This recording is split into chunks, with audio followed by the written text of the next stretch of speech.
Okay, so now we're going to cover how to boost engagement with your customers using the blind phone master strategies. Oftentimes, when I meet someone and tell them what I do, or when I start working with someone, one of the first questions they have is, how has being blind helped you in phone sales? And I'm going to talk about 4 specific tips that you can only get from listening to me because I'm the blind phone master.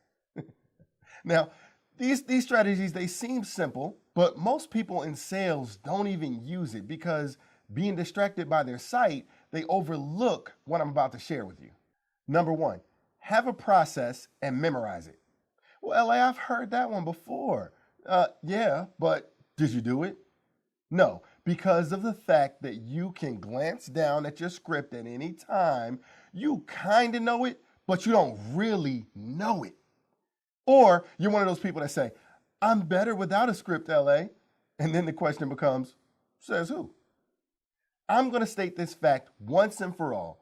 The only person that's better without a script are the people that have memorized, internalized, and personalized a process created by a highly skilled professional. That's it. Video over. What else is there to say? Okay, wait, I was just playing. There's more to say. All right, here's you go. Number 2. The specifics of the car don't matter. One of the reasons you're having trouble setting appointments is because you're distracted by looking up the features of the car that they're not going to buy anyway, over 80% of the time. If you were blind like me, then you wouldn't have the ability to look up the vehicle, and you'd be much more engaged with your customers, interacting and communicating and having back and forth conversation and real meaningful conversation, creating credibility and social proof as to why you are the one that should earn their business. Number 3, set aside your pride and TL your phone calls. Let's be honest, most people don't TL their calls because they're prideful.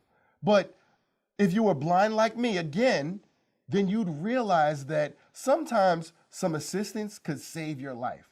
I remember one time recently, I was headed to the office here and, something changed about a corner and I ended up like way down the street where I didn't belong, right? And thankfully someone, from the coffee house that I normally frequent, they saw me and they kind of got me back on track. You know what I'm saying? And so, one of the things that you got to learn that making mistakes is good. I mean, people need to see flaws. They need to see a human. And people don't follow robots. Number 4, you got to listen to your calls. See, until you become an expert, and even after, you should always listen to your calls. You got to critique yourself. But better yet, find someone who is a master appointment setter and allow them to coach you. See, the best of the best, they seek out coaching. How much more do the rest of us need to do exactly that? So hopefully that helped you to think deeper and gave you some insight into some simple yet overlooked tactics. If you have any additional questions, drop a comment below or shoot me a message. Thanks for watching. If you like the information you found here, then you will absolutely love Bradley On Demand. Bradley On Demand is the most comprehensive, in-depth virtual training platform in the automotive industry. We teach you everything from internet sales to phone sales, F&I, and everything in between. So sign up at www.bradleyondemand.com.